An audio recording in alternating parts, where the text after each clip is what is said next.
I think I'm ready to record. Are you ready? What are we waiting on? And see how they're doing. Oh, well, let me introduce myself. You might want to go to them uppity film experts for your opinions about these down-home films about the heart of the country, but some like it unauthorized. And me, I'm J. Brooks Young. And I'm Zach Domes, and for some reason your mic was going in and out. I don't know if that was me or what that was. But it sounded like an Altman film, to be honest. It really did. Well, I hope on my end, I was recording that all right, you know. We like to do this loose and cheap, but, we care about the sounds, just like them boys, Altman and his gang. So, we try to get the sound right. I forget that you're a Kentucky boy, I'd go down there, and I don't think I'd ever heard you talk a country accent before. Yeah, well, I was raised by them Northerners, even though I was growing up in old Kentucky. So, you hear it a little bit here and there, but it's not quite like some of my neighbors, It's not like my father neither. He picked up the accent. He really talks like that now for some reason. Didn't talk like that for first 30 years of his life, but oh, he's just trying to fit in. He can't help it. You can't help it no more. Well, the one thing I will say about this pretty movie here is not enough songs, really. I think there could have been more songs. Yeah, come on. Now, y'all never heard of a double album, triple album? We could have gotten more in there. I think only half the cast sang. We could have gotten songs from the other half, too. Exactly. Of course, we're talking about old Robert Altman's Nashville today. I might just do this voice the whole episode. It's intoxicating, I gotta say.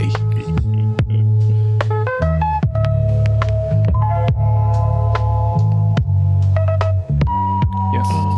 And say that, yeah, we've got a Substack now. Some like it unauthorized.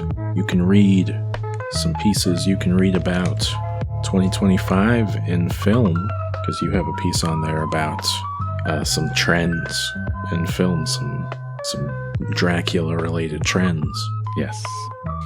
Vampirism. I swear I'll put my stuff up there soon. Yeah, it'll house possibly some collected reviews or extended reviews, other thoughts on film and things like that. So for sure, hop on over there. And also our podcast is there too, intermixed, if that's a way to listen. So check that out. 1975, now regarded as his best film, though. We'll talk about it. He had a long, fruitful career. But this one is a standout of the 70s. He came upon this strange style of filmmaking that few have ever, really replicated in the way that he made it. And, might just not even be possible to make films this way anymore for a variety of different reasons. But I had gotten to see this, I think, last year at a screening. But this was your first time watching this one, Zach. What did you think?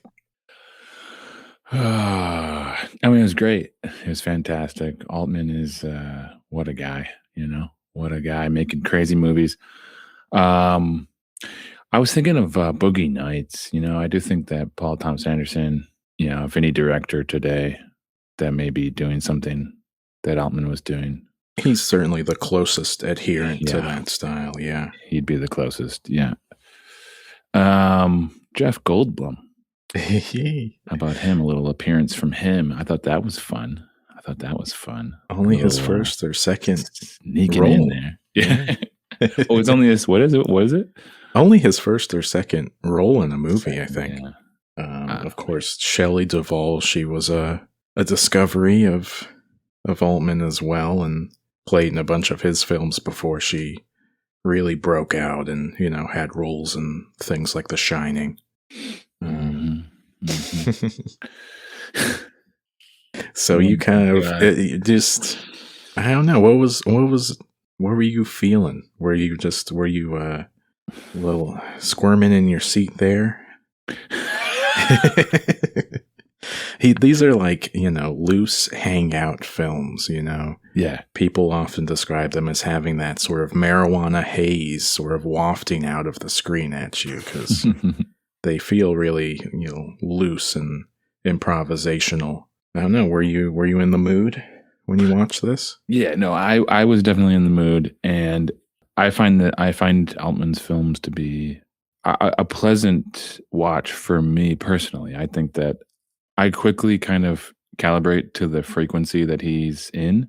So this constant overlapping of dialogue and going from one character to another doesn't. I find it great. The kind of things that I struggle with personally is just movies or shows that have many characters that all are like their own narratives are important, so you have to keep up with them. For those types of movies or projects, I find myself being like, I can't do this. My short-term memory loss or something. I'm like, who's that again? And especially with shows, I'm just like, oh my God, I end up not caring too much about the whole thing. But with this is fantastic because all the characters are memorable, and it's not like you have to know what they were doing and what it means necessarily. It's loose, and their narratives are always kind of loose and gentle anyways. So honestly, this is much more my cup of tea than something that's taking itself more seriously in some way. I totally feel that, yeah. Yeah, in some sense, this feels more true to life. Like another thing I'll say about large projects that have characters that you have to remember what they decided to do and say and all the drama linked between them. That to me is not like life at all. It may be a really good story, and for some people they love story, so that's for them. But with this, why I love it is because it feels much more like life feels, where everything's kind of randomly happening. It's sort of just flowing along. Things are getting interrupted. That to me, that's something that cinema can do that like a show can't do or anything else. So yeah, so I appreciate it. I love it. Yeah. Yeah. You feel like he talks about wanting to shoot this film and his other films like they're a documentary and sort of set up these scenes and mic every single like actor and, shoot it from far away and just let them, improvise their scene and just see what happens, and it feels like the way that he and his collaborator and the screenwriter on this, what's her name? There's a lot of names. You gotta remember a lot of names when you're talking about Nashville. Joan Tewksbury, who he worked with on a couple different films, but she writes the screenplay. But it feels like they have this right idea in mind of just like setting up scenarios where these characters can crisscross their paths and have little interactions, but they don't have to be that kind of like television or soap opera thing where they're all really consequential. It's just like we're just seeing kind of different people and these different viewpoints, come into contact. And, sometimes there's a big consequence that comes of that, but most of these are just reminiscent of, two people running into each other at a bar and having a conversation and going about their lives afterwards. Yeah. And I said to you, like, you might be doing more talking here. And the reason why I said that up front is because there's so many characters. Like I'm thinking about how I could talk about the experience I had and what he's doing with film and all that stuff. But yeah, now, to talk about each character and how each character fits in and all that stuff, that's kind of where my mind, doesn't know what to do, doesn't know how to do it. So well, I'll try to lay it out as we go along for you. But I think, the way that they sketch out these sort of different archetypes with the different characters makes it easy to kind of recall their stories and what happens to them and what it says about, that kind of person. Yeah.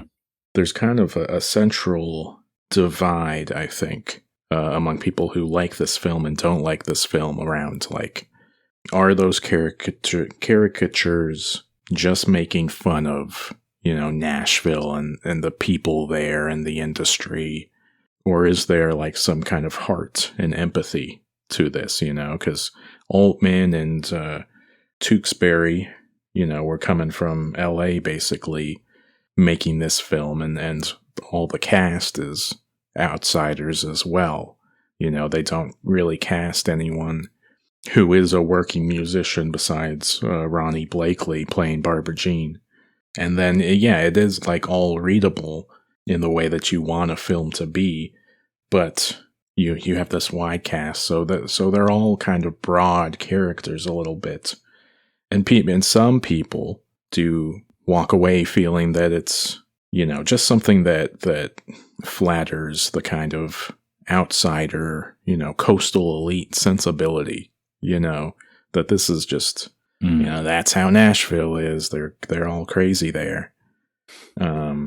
I don't feel that way at all, and I think it's because of the actors and their performances, the way that they kind of each craft their own character because they were given the liberty to do that, and like, I think each of those performances, almost all of them, setting aside maybe a certain BBC reporter, almost all of them, like, have some kind of, like, heart and humanity to them where you can relate or feel some kind of empathy for them, I think. So, like, I understand that criticism, but I think when you're in it, when you're watching the movie, like, these feel like real people, and it feels like it's speaking to, the reality of the music industry or just America at large, Mm-hmm.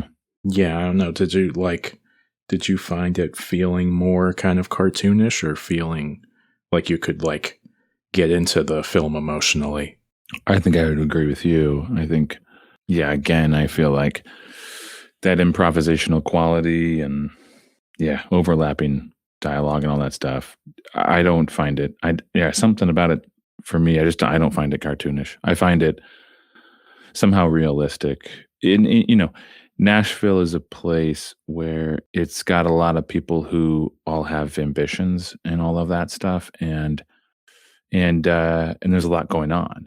So that's how it's going to feel. Like, if you go to New York City and you go to, like, a bar, or you're on the street level in the summertime, like, take a walk around Washington Square Park in the summer. Like, the whole thing's a cartoon. You know what I mean? Like, because there's so much stuff going on. Or a carnival. Like, that's what it feels like. Nashville or Las Vegas, these places are like cities where one of their main attractions is a kind of carnival-esque atmosphere. So it's going to feel this way. And then I think it's, like, up to you whether or not you interpret it as being, real to life or not. Like, maybe take a trip to Nashville and see how you feel. See if it actually resembles what it feels like, Yeah, that's the thing. I think the music industry there, any kind of, like, entertainment industry in this country encourages people to be larger than life, to kind of act out and play some kind of part, play some kind of character themselves, and lean into anything strange about themselves and try to show off and stand out. And I think you do that long enough and you develop some very strange, like, I don't know, behavior quirks and a strange kind of, like, mindset about yourself and your place in the world, and, how the world works. Like, and like, I think this film is really getting right the kind of intersection of entertainment and politics in the 20th century, how that has just come to be, the almost like 1-to-1 Venn diagram, like almost fully melded together. Yeah. It just it feels still relevant, Mm-hmm.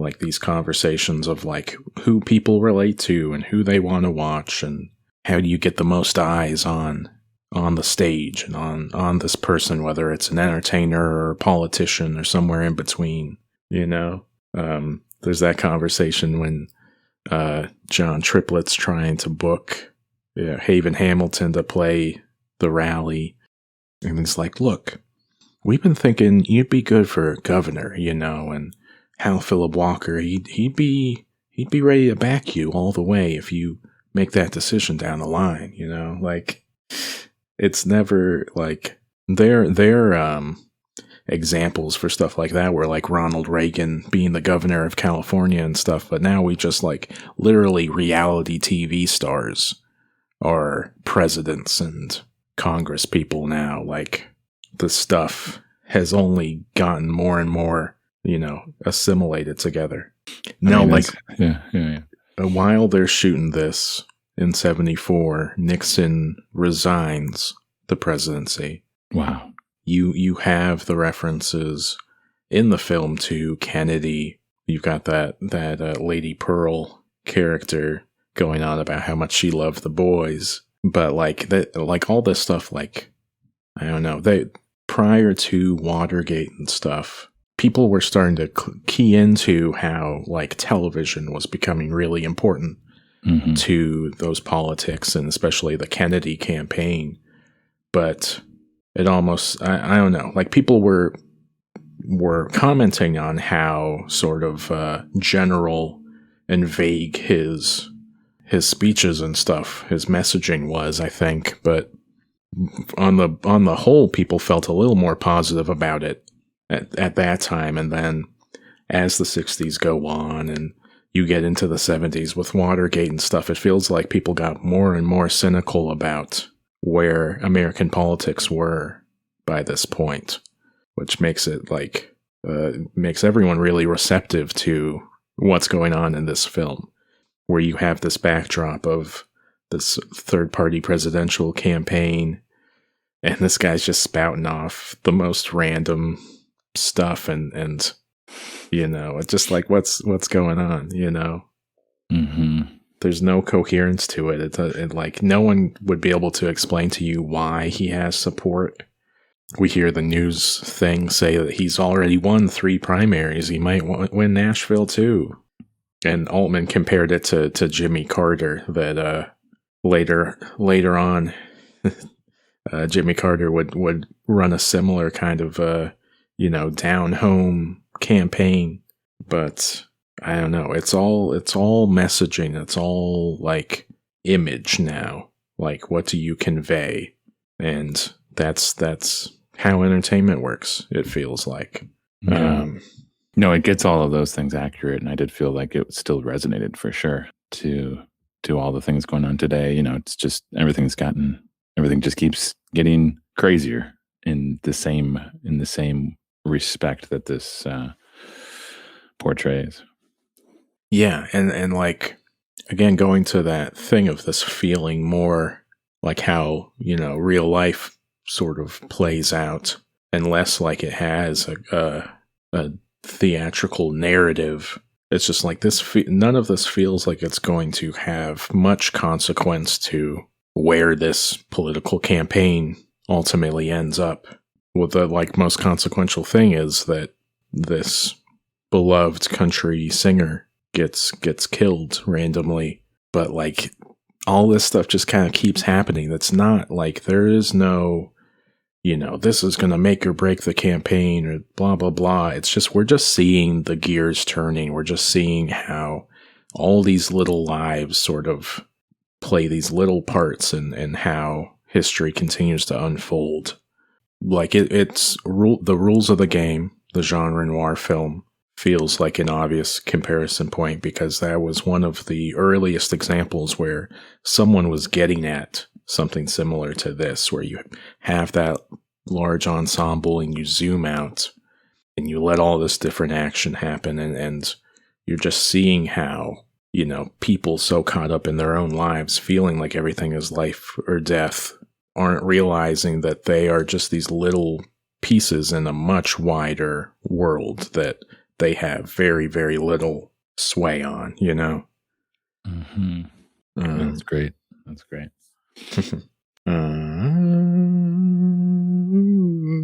What was your favorite song in this? Did you have a favorite? I don't know what my favorite would be, but it starts right off with like a hilarious number with and several of the Gibson, the Haven Hamilton. Is that the character's name? Yeah. It's Great. Not that I love that. It's not that his are my favorite, but he's so memorable. Yes, he feels like such a perfect kind of character, this like aging star who's clinging to the younger ingenue, and he's just like got this Napoleon complex. You feel like he's got to be in charge of everything. Mm-hmm. Got to be the man right in the middle of the stage by himself. And then he just sings, and he's just this little old goofy country singer. And I love how that opening is contrasted with the choir recording off in the other studio, and they're so energetic and just like incredibly infectious with that energy, and then you cut back to him, and he's just got this kind of downbeat, almost patriotic song that just feels, it's just really obnoxious. And that's a great kind of comparison right off the bat. It's fantastic, the difference there. And the BBC reporter kind of already starting up with her racial biases. Yeah. I love it. Just like, please, yes, skewer the British kind of like colonial mindset. Yeah. It's funny the whole way through. It's the most, I think it's the biggest caricature. Keep stumbling on that word, but it is really funny. And like Geraldine Chaplin apparently ad-libbed a ton of that stuff. And, I feel like she gets it spot on.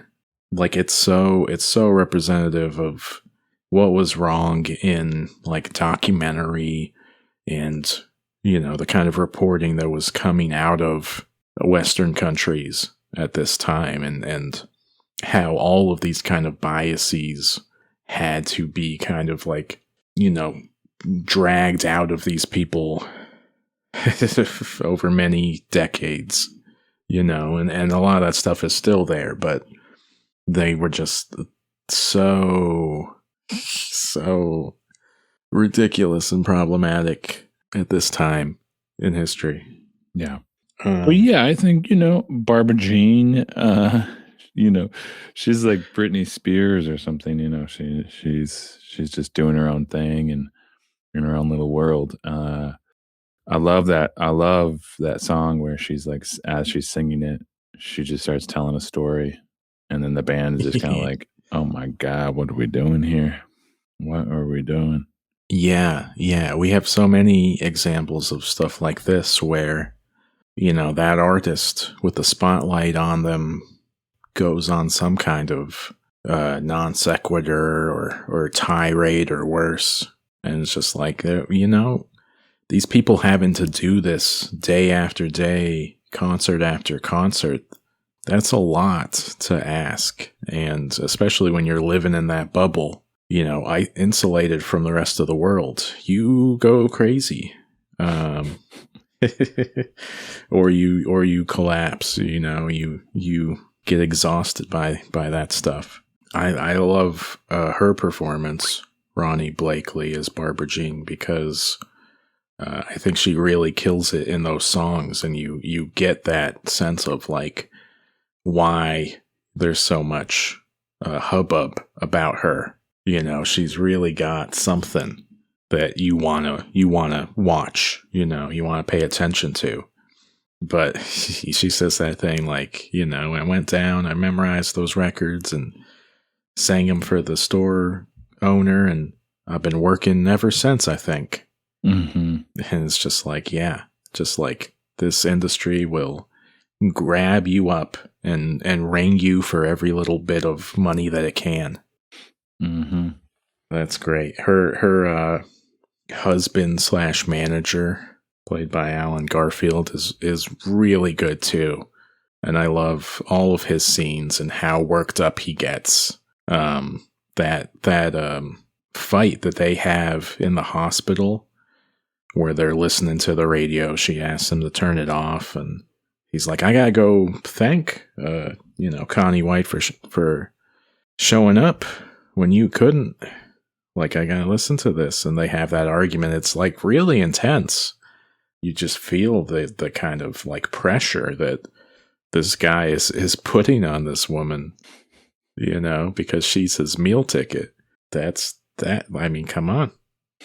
We've heard that story a million times too. Mm-hmm. It speaks for itself, I guess. Yeah. Well, I mean, if you're thinking of songs too, I gotta shout out one more song too. I gotta shout out the Keith Carradine. Was that the guy who did that folksy song? Yeah, I'm easy.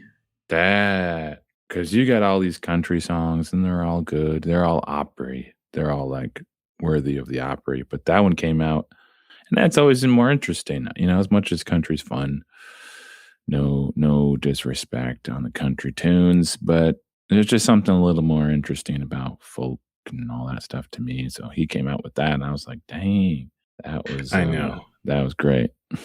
I love that. That one really stood out. I had to, first time I watched this, go and pull out the album, find it on the streaming, and listen to that again, because that song and how he kind of, the movie kind of stops right there is really good. And again, it's that same thing as with the Barbara Jean character. It's like you instantly realize why everyone is making such a fuss about this guy. It's because he can kind of reach down into his soul and, put that out through the music.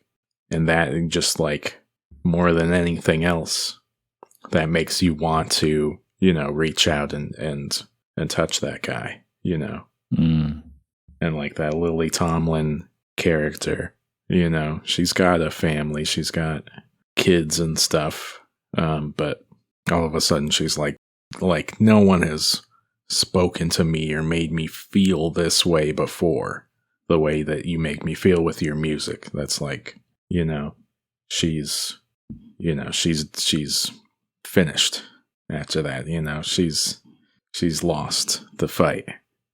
And then the scene afterwards in bed, they're being, cute and flirty, and then she's like, I gotta leave, and he immediately pulls the phone over and calls another girlfriend. Yeah. That's incredible. And she doesn't even care. Seemingly. No, it's almost like she's kind of come out of the daze. Yeah. And she's like, what the fuck am I doing? She was like, if anything, it's like, makes more sense than I'm leaving anyways. Yeah, that's great. Yeah, apparently Keith Carradine, he was in a couple other Altman films before this, and I think it was on Thieves Like Us. He was on set playing some of his songs, and that gave Altman the idea to have all the actors on this write their own stuff and perform their own stuff, which I think is a really fun idea, and you get some good stuff out of it. And yeah, I'm Easy wins the Best Original Song Oscar too. Amazing. I can't believe this whole thing's written. You think about movies like this and how crazy they are and all the different things they're doing, and it feels so lifelike and improvisational and all that stuff. And the whole thing is crafted from the beginning in text. Who you already shouted out, Joan Tewksbury, wrote this thing. That's a wild brain and a wild system to like be like whatever process they were doing where they had all the papers in their room. I can imagine it like typewriting it too, typewriting that shit up and like spreading it out and being like, okay, we're gonna do this scene here and this scene there. Like, Yeah. what kind of drugs were they doing back then? Holy cow. This is so much work. Yeah. Being like, yeah, we need this kind of character. Oh, we should have this kind of character too. And like crafting all of these, having all these scenarios where they interact, and just like, I can't wrap my head around how they, wrote these scenarios and then set it up to film it and then let the actors improvise a bunch of the dialogue and how they get the shots that they do and then have like actual action happening around that and stuff. Like, it doesn't really make sense to me because it doesn't, like, it feels like you shouldn't be able to make it spontaneously. Mm-hmm. You've got like cars getting into crashes and you've got people being thrown into chairs and stuff. It's like there's so many kind of like props and things that have to be happening with extras in the background, and you get big scenes with big bands or big crowds where you're filming in an actual concert venue, and then you have all this action happening and conversations, and a lot of the stuff would be like first take or just a couple takes, and they'd shoot it with 2 or 3 cameras. You kind of can't replicate this now because all of these people had just been working on films their whole lives. Like, they had so much experience doing this stuff, and like Altman was an older dude at this point. He started like in the 50s working on shooting like industrial films for companies, stuff on their products and, training videos and stuff like that. And he gets into television, shoots a ton of television, shoots a couple other films before he finally like lands on this style that he continues to use with MASH, of the big ensemble and the long lenses and all that stuff. But like, it's all that experience and knowing how to shoot this stuff quickly and cheaply and what to anticipate needing to be able to just go and be like, this is a good location, let's set up here, and then your cinematographer knows exactly how to light it so that people can walk around and do whatever they want. And it's crazy. Like, people do not have that kind of vocational experience now, it feels like.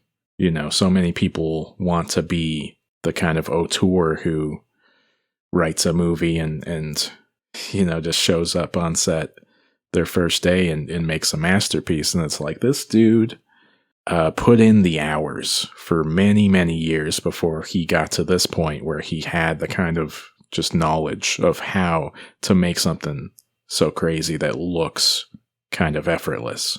Exactly. Well said.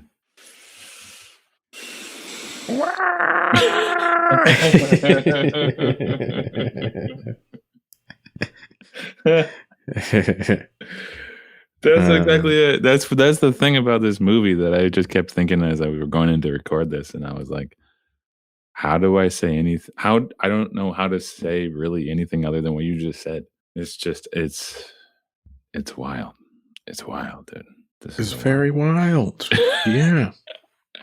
I think it's an underseen movie too, because like everyone's gonna know that they've seen The Godfather at some point. Everyone knows they've seen some of these classics from whatever period. Jaws. Everyone's seen Jaws, but nobody, like, I don't know anyone who's seen this or really that many Altman films for some reason. And I'm talking about people who aren't like necessarily cinephiles or kind of going out of their way to watch every movie. This is a kind of a director and this particular film too is one that people just tend to, I don't know, it doesn't get presented to them. It doesn't get presented in the same way other films are remembered and culturally talked about and stuff like that.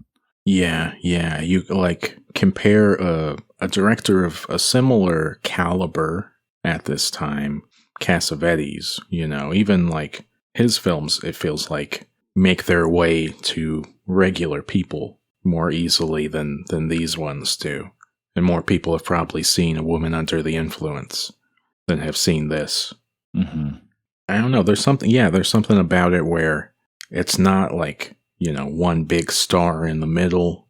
And also, kind of similar to Cassavetes, he kind of hopped around to different studios and he'd be procuring the funding in different ways every time. And a lot of these films just did not get home releases because of that, because they were little oddball films that, some studio happened to put out, but they weren't really married to. So it feels like these have just, up until maybe the last 10 years, these have not been in the public consciousness very much.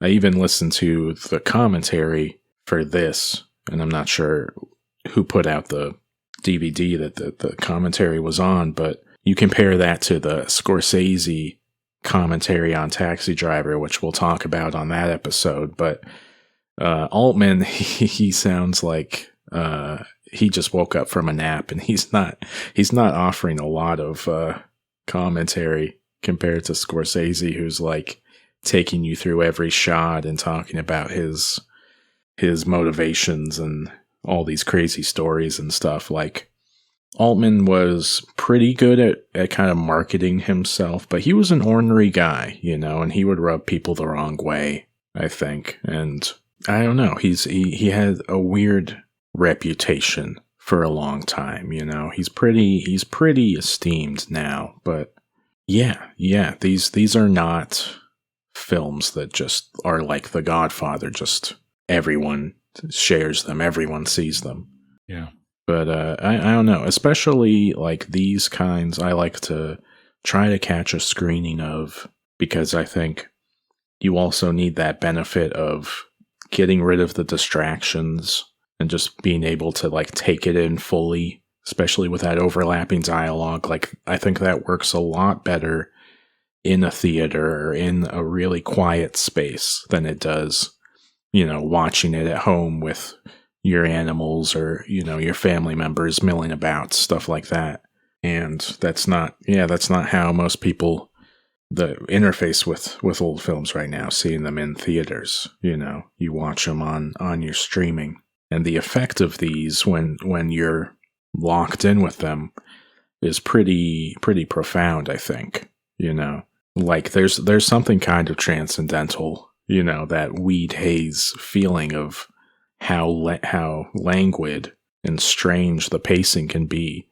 But I really like how it just like lets you sort of swim in this world, and you're not on a roller coaster with it. You're just sitting in it. Maybe you're on a lazy river. That's the ride that you're on. You're just kind of floating down, and you might see something and see something on the bank, and it comes up slowly, and you take a look at it, and it it leaves you leave it slowly. And I don't know what this metaphor is. I wish I could say I was, smoking the weed before this one, but I'm stone sober. Yeah. You're a little too smart for me with your metaphors, that's for sure. And it's interesting that like a movie like this that's doing so many things can be one that you have to try to tap into, because you'd think that it would just be entertaining. But, it's like these long songs. There's many songs. There's many different things going on. And so, yeah, it's like, oh, these people who are watching these movies these days, I gotta shout out to something you just said right now, which is like our attention span thing is really driving me up a wall. I've seen so many various articles lately about this. There's one article I read about how film students, people who are actually studying film in college, don't even watch full movies anymore. And professors know this because a lot of times the movies will be streamed so that they can watch them anytime they want. And they have data from the streaming platform as to like how long they watched it and all that stuff. And it's like majority of film students do not finish the films that they are supposed to write about and do research on and work on and stuff that are part of their program. And for like times when they're like the students want to, like they can choose other courses, not necessarily film students, but students who chose film as an optional course to take. I mean, the way that they're learning to watch this stuff is like on a TV with your phone in your hands, right? They spend so much more time watching stuff that way than they do watching something in the theater. And back in the 70s, that was the only way that you saw. I mean, you saw movies on TV too, I guess, but yeah. It's absurd. Actually, on Reddit, somebody asked a question. They said, what is a good like rating system, like in terms of like what can the numbers mean? You know what I mean? Like 5 would mean the best of all time. 4 would mean pretty good, but it's not perfect. Somebody suggested, the top voted comment that someone suggested was based on phone usage. I'm not even kidding. It was like 5, never put my phone down. 4, I only looked at it like once or twice. 3 is like I looked for, and then like 1, it was like I'd just rather play a game on my phone. I'm like, that's so I couldn't believe it because like, okay, so this kind of this director and this whole crew put together something that typically would be more of an artistic type of thing. This isn't like you can watch a film for entertainment or whatever, but this is like a film shouldn't have to vie for attention against something that's designed just solely for that. Do you know what I mean? Like social media is just solely designed to grab to allow people to create content that grabs your attention within milliseconds. And obviously a film is not supposed to be designed that way. That would be insane. And yet now we're like this rating system judges a film against something that is entirely like anti-film to a degree. Well, that's my little piece. I need to just say that. I need to get that off my chest. Okay, so there you have it. It's real. Folks. There you have it. It's real. I mean, I fall into it too myself. When I'm watching something I know I'm going to care about, I put my phone on silent. I put it away. But even just like, I'm like, I don't know, not a lot of people really like this movie or whatever. I'll still, look at my phone if I'm getting bored. I'll still, kind of have that temptation and reach to that. And it's an unfortunate thing. I think it's right. Like we've learned at this point that it's really hard to avoid. This is like not something that is within the human willpower to be able to like fully resist, like this, they have figured it out how to make you want to look at this little screen. And yeah, that goes totally against what a film is meant to do. The greatest kind of thing that you can receive from a film is the feeling of stepping outside of your life and into some kind of dream, when you walk out of a movie theater and you have that feeling of just like the world looks different, like you don't get that unless you are totally locked in with a film. And if you don't allow yourself to have that experience, then you are really, really missing out on what film can be. Exactly. Yeah. 100%. 100%. I think we do have to continue to kind of drill down that point, Yeah, I think so. Because even if like, it's like you say your piece, you say like, this is there's a way to watch film. And if you don't, I just feel like the what it comes down to is if you don't do that, then we will be talking about different films that's kind of what I've come to. Like I'll read certain reviews and I'll be like, someone may say like, this was garbage, this was boring, blah blah blah. I couldn't even finish it, something like that. Well, we were talking about different films. If you were on your phone for part of it, if you weren't locked in, even if you hate it, lock in, finish it, and then we're talking about the same film. Otherwise, we watched different things. I think that's why because it's like the perspective, not the perspective, but the attention, the held attention matters. And you so know if what? you can hold your attention through the film, like we all did in the 90s and before. Okay, old man. We're talking about the same thing. But if you also, I sat next to somebody. I was watching a movie in theater like a few months ago, and I sat next to this girl who talked the entire time to her friend. I was fortunate to not be right next to her, so I could just like hear her voice. I don't know what she ever said because it wasn't clear enough, but the entire movie, like the entire runtime, talking, giggling, talking about what? Lord knows. Do you remember at all what that movie was? I think it was, what was that movie that came out recently with Margot Robbie? I'm forgetting the name of. Wuthering Heights. I'm pretty sure it was Wuthering Heights. It was great. Yeah. It was great. That's not how you watch a movie, folks. Not how you watch a movie. No. I mean, there's different times, you know. Like I can understand it if you're just showing up to some bad movie in the middle of the day. I could understand, you know, sitting there talking to your friend. But like most of the time, right, you want to try to get into the movie. The comparison I just thought of was like talking to someone over the phone versus like being totally locked in with someone face to face. It's like, right, you're over the phone, you're trying to read the tone and what they're saying, you know, but there's so many gaps in your understanding what you can kind of get out of that conversation versus like when you're literally looking at someone, you're reading their micro gestures, expressions the entire time. Like you are getting so much more information about them and how they feel from that interaction than you ever could over the phone.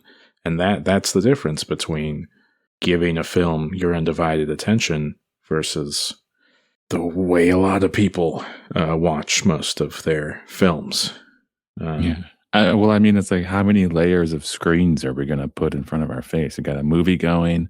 I brought my laptop to write some notes. I got my phone out to answer messages. I'm looking at my Apple Watch, you know, see what other messages are coming in. I mean, how many layers of screens is enough before we draw a line? I would argue one screen is plenty. One screen at a time. One screen at a time. Let's try to aim for that. Yeah, one screen at a time. No.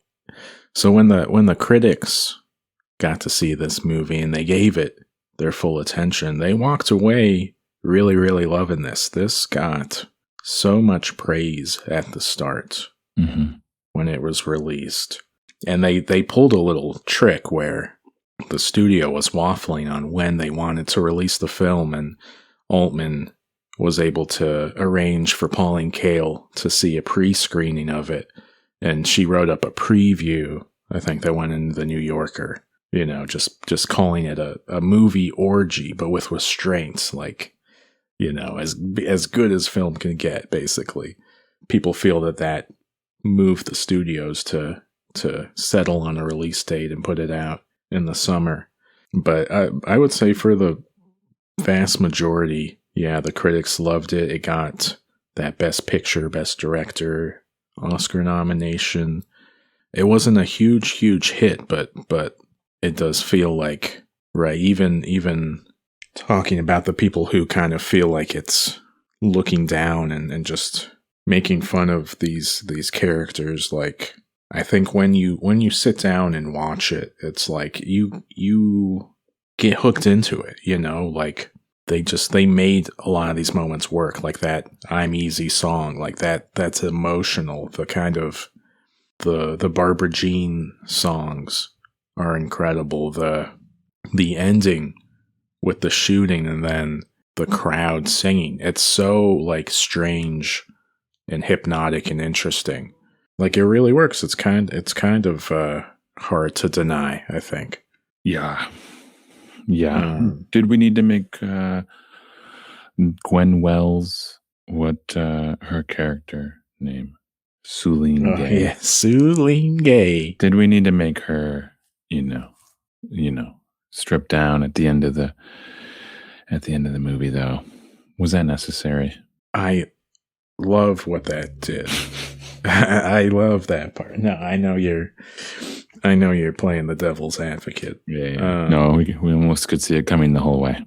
It's terrific though, because again, it's like kind of stripping back. What is the politics? What is the entertainment? It's like at the bottom, it's this Freudian kind of like, I want to consume. I want these beautiful people, and just to have that whole room of men, just yelling at her, just, and you see kind of like what this industry can convince people to do. Yeah. I don't know who would want to go into it, to be honest. Well, look at the love. That's the thing. Like, you grow up seeing these images of these artists and adoring them, Like, that's the religion of this age is your entertainment, your music, your movie stars, your social media people, Those are your idols. And, you either want to dedicate your life to them or you want to try to be them. Bro.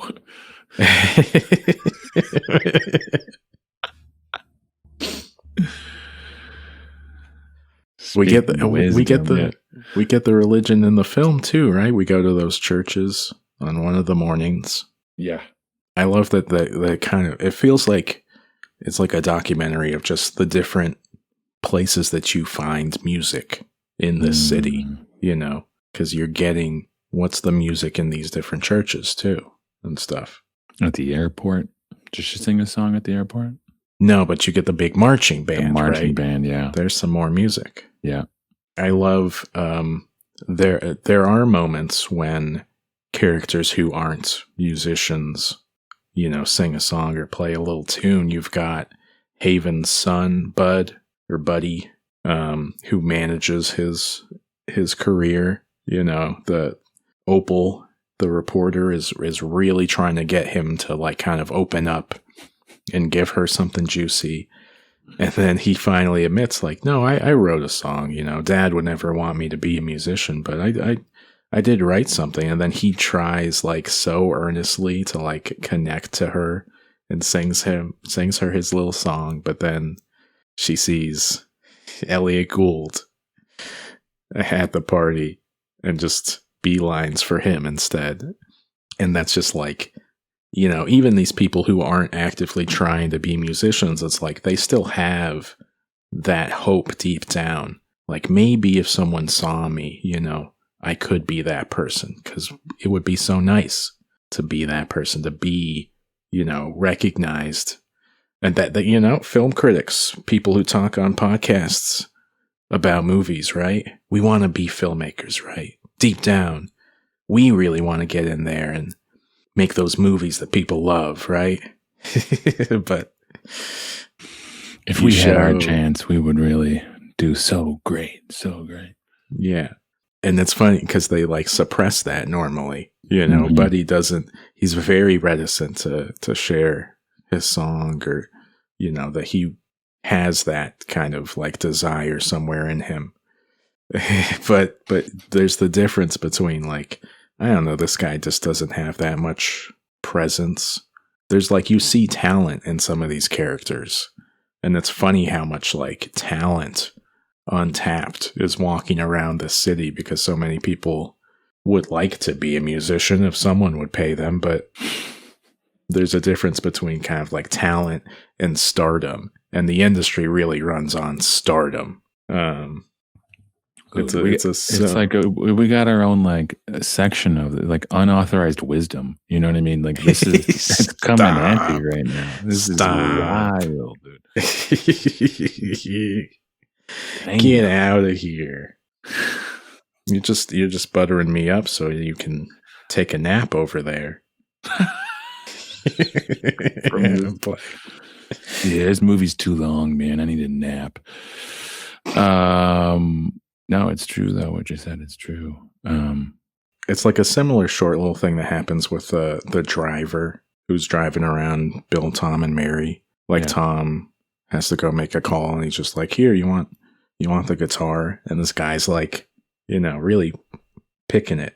Like, you immediately get the sense like, oh, he really would love to be up on stage playing some guitar,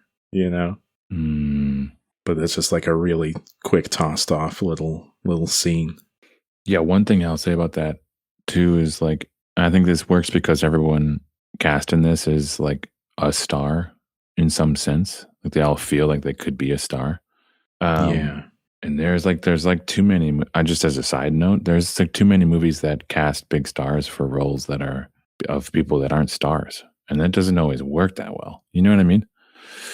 It's like gonna watch this movie about this little old scientist guy, and the scientist guy is like a person we all recognize as a huge Hollywood actor.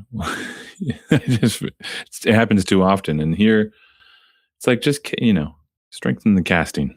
This one works because for those who are the big Hollywood or the big stars like Hamilton or whatever, that is his ego. That's who he is, seemingly. So great role. And then for those who are kind of like the Suline Gay, she feels like she's what her character is. She's doing a good job portraying that. Yeah, it really helps that even movie stars at this time still kind of look like regular people, Right. And they have like normal to bad teeth or something. Their skin isn't just pure, perfect porcelain, Yeah, like Jeff Goldblum, he looks the same today probably as he did in this. He looks better today. Yeah. Perfectly coiffed hair and, the whole thing. Truly, I don't know what is going on with that character. It's funny that he has such a prominent role. He shows up and you're seeing him do little magic tricks. Does he even? I don't think he has any dialogue. No, I don't think in the movie. It's fun. I wonder if his character and the army guy following around Barbara Jean, if they're meant to be kind of blue herrings, red herrings. Mm-hmm. Not blue hair. You're thinking of Blue Heron. Blue Heron. Yeah. The new film coming out soon. Mm-hmm. No, they feel like red herrings for like who's going to be the shooter at the end. Because you got a crowd and you got someone up on stage and it's America. We got to have an assassination, right? It's a must. Yeah. It wouldn't be truthful otherwise. I think too, if not that, then just this more added texture, mm-hmm. to the life of a city and of a place and of this particular time. Yeah, for sure. Like there were so many characters, eccentric people trying to strike out and be an individual, Yeah. They wanted to dress crazy. The Shelley Duvall outfits and all the different wigs in this are amazing. Mm. She called her name in this her name's Martha. That's what her uncle calls her, but she started going by L.A. Joan or something. It's just, I love it, It's great. I had another thought. Altman. Oh, he said that some newspaper called him up after John Lennon got shot and asked if he felt responsible. And because there hadn't been really prominent murders of musicians before this film, and then the Lenin is the first kind of really famous one, I think, that comes after this film. And he tells the newspaper, like, I do not feel responsible at all. Like, do you all feel responsible for not heeding my warning that this might happen? And again, it's just like, it's a very astute observation that there's something going on in this country where these people want to strike out with violence at anyone prominent, a politician, a celebrity, a musician, whoever. And there's not like an ideology behind it. There is something of them just wanting attention and wanting to strike at something that people love, you know. That's kind of like as best as we can kind of understand it, I think. And yeah, when you have politics and celebrity and all that stuff living on the same stage, everyone can get assassinated, you know.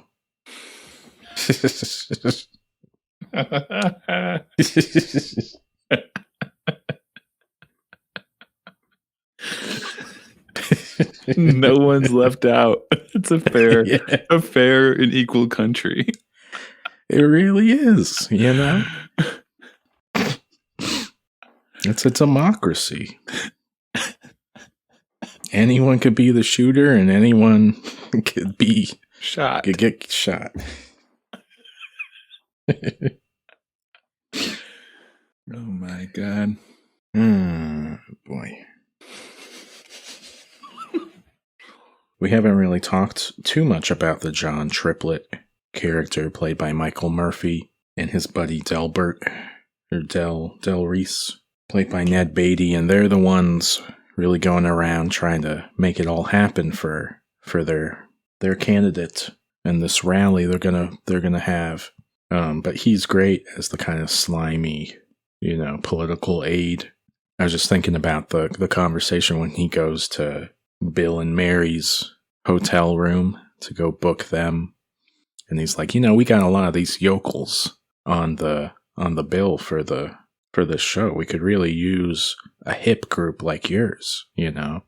And I love that Bill calls them a rock group when we hear them sing, and they're so like folksy and soft. It's funny what gets called rock, or who tries to be labeled as rock, you know. They're like closer to like Simon and Garfunkel than they are to I don't know, the band or someone. Yeah. I think that was kind of just like rock at the time, but yeah. Yeah. I love that whole interaction where he's saying like, no politics. I don't have anything to do with politics, you know, because someone probably told him that's not going to help your career. Just stay totally apolitical. And then Mary comes in. She's like, we're registered Democrats. We can't even do it because blah, blah, blah. And he's like, that's only because of your father and blah, blah, blah. I don't know. It did give me a glimpse into a time too, speaking of the politics there too, of like when these guys were all kind of more liberal and more Democrats. Probably times well, and they're the ones coming from out of town, right? But yeah. No, you did still have the Southern Democrat, and this is kind of, I mean, Bill Clinton was maybe the last vestige of that kind of strain when Democrats were Southerners. Mm-hmm. But it's funny how that kind of twisted around. Now Republicans are just pure country, you know. Yeah. My favorite song is For the Sake of the Children. Yeah. And we talked about how good all the Haven songs are. He's such a funny character, but that one, Sweet Lorelei. You know, I love that one. I might try to pull that out next time I go to karaoke. Do that one for my hardcore I want to see you cinephiles. Yeah. We get that. Does Christmas smell like oranges to you? You know, what really struck me when we're watching that telecast is like, I mean, this was probably seen as like, I don't know, trite and kind of pandering and pointless, but even that dialogue feels a little more adult, and like it's like there's a little more to chew on there than you'll get on any news station now, right? It is all so dumbed down now. Like there's nothing thoughtful like you get from that little telecast where he's like, you know, comparing Hal Philip Walker to a winter frost, and you're wondering when it's gonna dissipate, when the spring's gonna come. You know, like people actually being thoughtful on television, like that's an antique right there. But I don't know. People have been telling us like television's just been trending downward year after year, like. What And this do you was mean- really. What do you mean television? What are you talking about?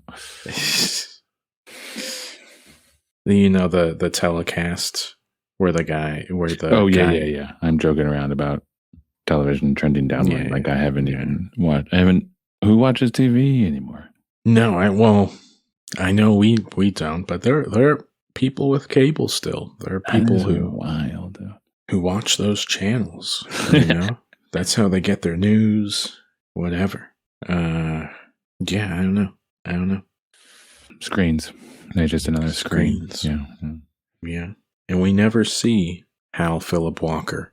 You know, his motorcade pulls up and Barbara Jean gets shot and they pull away. What to make of that, folks? I don't know. But it must be saying something. What's it saying? No, the show goes on, you know. The show goes on at the end of the movie. The show goes on. American flag, yada yada. I don't know how Altman got to this style with MASH. Like it was some kind of connection that he made of like, we're gonna make a war movie that's kind of a parody of war movies. It's gonna be a subversive comedy. So we're going to make it very, you know, wide angle. We're going to have a bunch of characters on screen and overlapping dialogue. It's going to be like those big CinemaScope war movies of the past, but it's going to be, you know, jokes about gay stuff and sex and all that. But then that film, all that jazz. But then that film explodes. It's one of the biggest films of the decade. And then he's kind of just like landed on the style that he's going to use for the rest of his career, pretty much. He'll take little detours, make something like Images or Three Women, make something kind of more contained. But like he even found a dude who had built that 8-track recording thing so he could mic everyone up and have them all synced and, you know, record that direct sound from all these different characters. It's crazy. I mean, that's just, it feels like you can't, I don't know. There are some people, right, you call that PTA, try to do something similar. Succession, you know, hearing about how they shot that, you know, they'd have multiple cameras and they'd let the characters kind of walk around and do whatever they wanted, you know, and they just keep rolling. It's a really cool style, but yeah, it feels like we don't know how to make movies in this way. It's kind of like when it's like when people are like, well, how come we don't build buildings the way they used to with the detailed architecture and the handcrafted stone and all that stuff? And people often will say because of the cost. And it feels something like that, like a huge reason why something like this isn't made is the cost. I would say, but yeah, then it's like, well, if an artist feels like the vision calls for a movie to feel like this, like PTA would feel with Boogie Nights, then he'll set out to do it despite the level of cost. I don't just mean monetarily. I mean like the cost of time and effort it takes to plan it all out and set it all up. You have to be like determined. You have to be like, this is exactly what I want to do. And Altman was apparently. So he made it work. He somehow was able to hold the whole thing in his head and make it work. Yeah, it really feels like he lucked into being able to make films this way, being able to procure the funding for them without having really big stars and stuff based on that, success of MASH, and then a couple more modest but still, successes like this one. But yeah, it is a kind of scary prospect for someone with money to go like, wait, you need all these moving parts to come together in this one shot, and the bankable stars are going to have how much screen time, and all those factors. Like, it's like playtime or something. It's like you really need to be just determined, just extremely willful to keep going, to pour all your time and energy into something, this unlike a conventional movie star movie. And that's why he's unique in film history, and why it's fun to watch his stuff. And there's a lot of them. So we're not going to run out anytime soon. We can continue to watch new Altmans, new to us. Exactly. Yeah. You got any other final thoughts there? Oh my God. Do I have any final thoughts? Yeah. I have. Yeah. I watch the film and get off your phone and be quiet. I want to go back to that again. That. Yeah. Because this is a masterpiece of cinema, and there's so much good movies. And yeah, if you're sitting there watching a movie with your phone, dude, come on. I've got nothing else to say about this movie because it's an insane movie that I can't believe was made. It's unbelievable, and that's it. That's all. That's it. It's a movie that broke my brain, and I literally don't know how to talk about it because it's that good. I love it. Well, we're going to talk about another movie that just, how did this get made? We're going to talk about Barry Lyndon next week. Barry Lyndon. I still haven't seen it yet, so it'll be fun to be the stupefied one on that episode. There we go. Well, the tables have turned. Yeah, the tables would turn. I can't wait. Can't wait for that.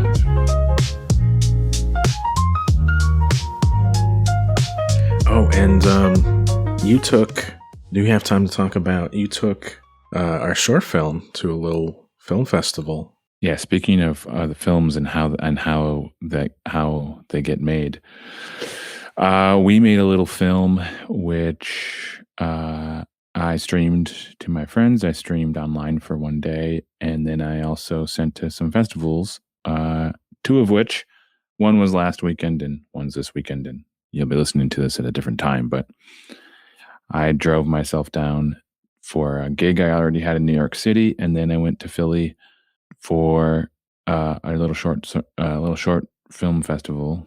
Yeah, and it was exciting. It was exciting to watch for the first time a film that I made and you acted in on a large screen for an audience. It was very exciting. Good reception and great people down there. And so now, in a few days, I'm going to go to a local film festival in Massachusetts, East Hampton Film Festival, to do the same thing again. And this time around, there's a talk back, so I get to say some things about it after the screening. So a little nervous, a little excited, and it's going to be great.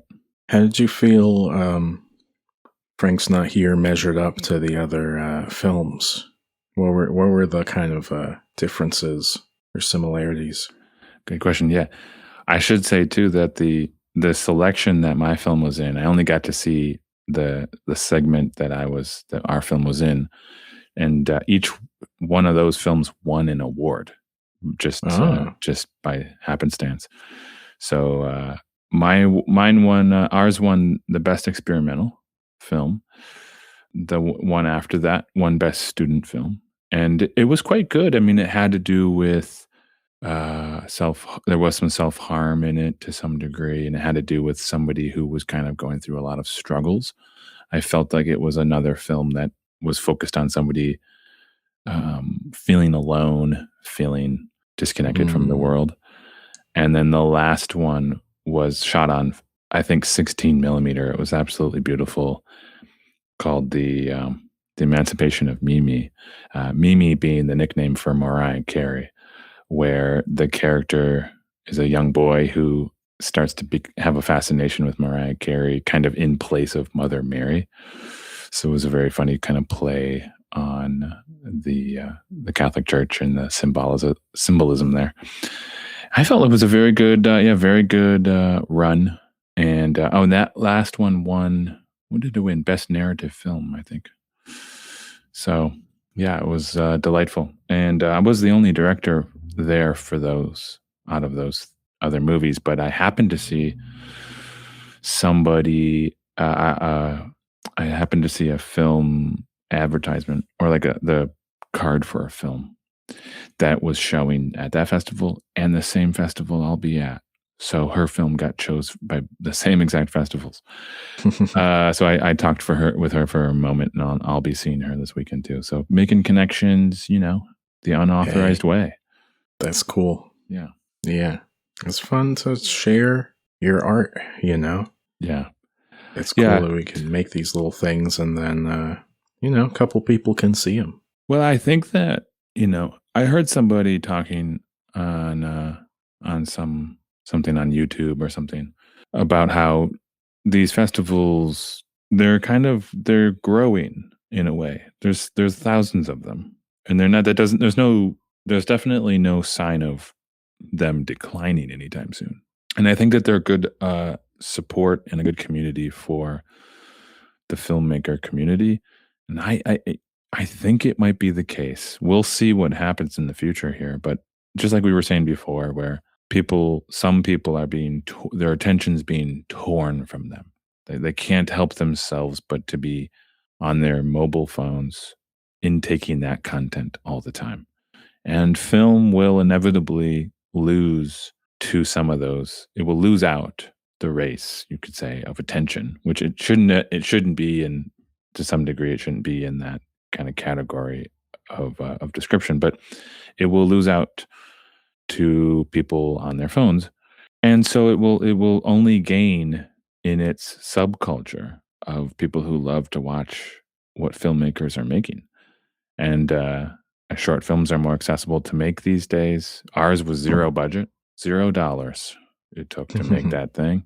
And so it's more to me about like, what does it say? What do these films say? How do they, represent the culture? What's going on? What's happening? And yeah, I find it to be cool that that community's there and it's still pretty strong. Yeah, it certainly feels strong here in Chicago. I feel like I notice more and more little micro cinemas and film clubs getting together, talking about film or watching stuff together. And I don't know how representative that is, how many people we can say are doing stuff like that, but it is certainly becoming a subculture that probably feels pretty similar to us. They want to be able to take a break from that phone and engage with some interesting art. So that's really cool to see, for sure. Yeah. Next week I'll let you know how East Hampton went. Cool. Yeah. All right. Well, everybody take care. We'll catch you next week with Barry Lyndon.